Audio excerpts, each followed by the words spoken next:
99. Yesus mengusir roh dari seseorang yang bisu.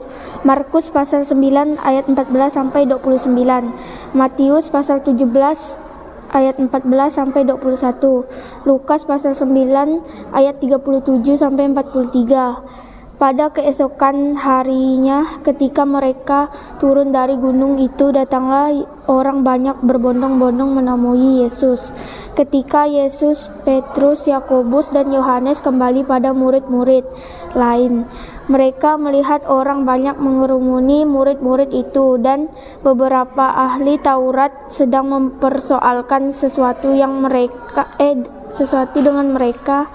Pada waktu orang banyak itu melihat Yesus, tercenganglah mereka semua dan bergegas menyambut dia. Lalu Yesus bertanya kepada mereka, "Apa yang kamu persoalkan dengan mereka?" Datanglah seorang mendapatkan Yesus dan menyembah. Kata seorang dari orang banyak itu, "Guru, anakku ini kubawa kepadamu karena ia kerasukan roh yang membisukan dia.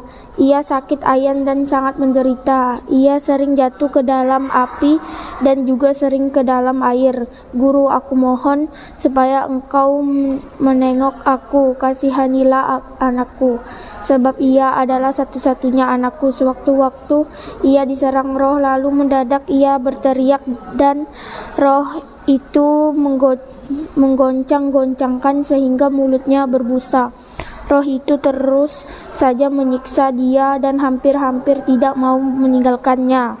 Dan setiap kali roh itu menyerang dia, roh itu membantingkannya ke tanah.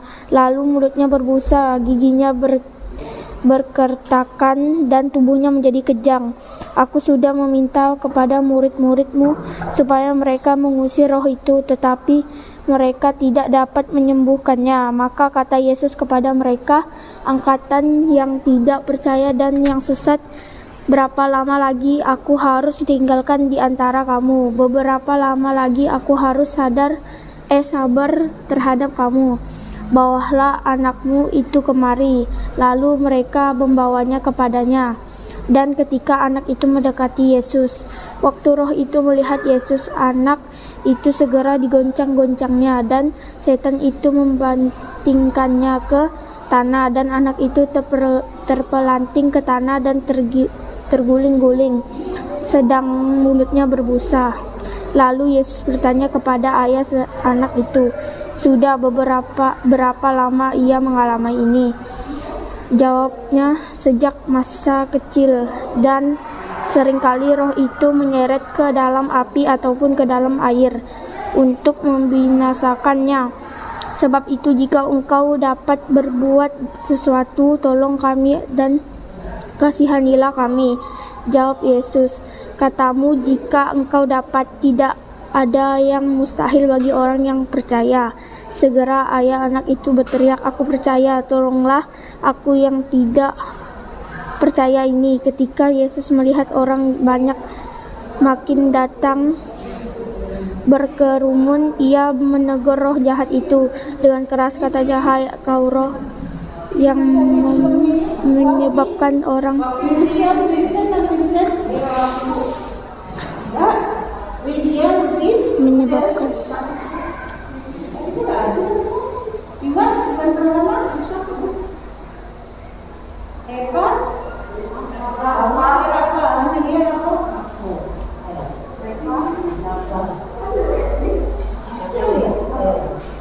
Lanjutkan ke Pak.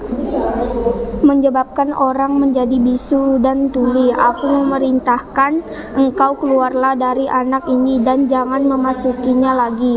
Lalu keluarlah roh itu sambil berteriak dan menggoncang-goncang anak itu dengan hebatnya. Anak itu kelihatan seperti orang mati, sehingga banyak orang yang berkata ia sudah mati. Tetapi Yesus memegang tangan itu dan membangunkannya. Lalu ia bangkit sendiri dan anak itu pun sembuh seketika itu juga, lalu mengembalikannya kepada ayahnya. Maka takjublah semua orang itu karena kebesaran Allah. Kemudian murid-murid Yesus datang ketika sudah di rumah dan murid-muridnya sendirian dengan dia. Bertanyalah mereka, "Mengapa kami tidak dapat mengusir roh itu?" Jawabnya kepada mereka, karena kamu kurang percaya, sebab aku berkata kepadamu, sesungguhnya sekiranya kamu mempunyai iman besar sebiji sesawi saja, kamu dapat berkata kepada gunung ini, "Pindah dari tempat ini ke sana," maka gunung ini akan pindah, dan takkan ada yang mustahil bagimu. Jenis ini tidak dapat diusir kecuali dengan berdoa dan berpuasa. 100. Pemberitahuan kedua tentang penderitaan Yesus. Markus pasal 9 ayat 30 sampai 33. Matius pasal 17 ayat 22 sampai 23. Lukas pasal 9 ayat 43b sampai 45. Yesus dan murid-muridnya berangkat dari situ dan melewati Galilea, dan Yesus tidak mau hal itu diketahui orang. Ketika semua orang itu masih heran karena segalanya yang diperbuatnya itu, sebab ia sedang mengejar murid-muridnya, ia berkata kepada mereka, "Putra manusia akan diserahkan ke dalam tangan manusia, dan mereka akan menumbuh dia, dan 3 hari sesudah ia dibunuh, ia akan bangkit." Maka jantung murid-muridnya itu pun teramat sedih. Mereka tidak mengerti perkataan itu, sebab artinya tersembunyi bagi mereka sehingga mereka tidak dapat memahaminya. Namun segan menanyakan kepadanya arti perkataan itu. Kemudian tibalah Yesus dan murid-muridnya di Kapernaum.